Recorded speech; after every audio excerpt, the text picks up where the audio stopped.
Hello everyone and welcome to our channel. In this video, we will guide you through a step-by-step process on how to lower file size in OBS Studio. First, open OBS Studio on your PC. Then click on File from the top left corner and select Settings from the drop-down menu.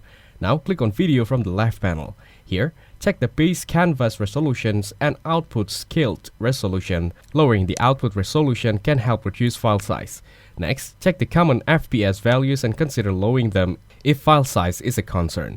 After that, click on Output from the left side. Here, check your recording path and recording quality. Setting a lower recording quality can significantly reduce file size. Now, check all audio and video settings to ensure everything is optimized. Then, under the Out tab, uncheck the option for Enable Advanced Encoder settings to keep encoding simple and efficient.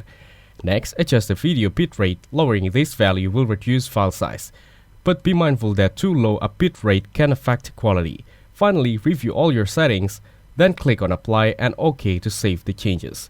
Now, try recording again and your file size should be lower while maintaining decent quality. Thanks for watching. Make sure to like and subscribe for more content like this.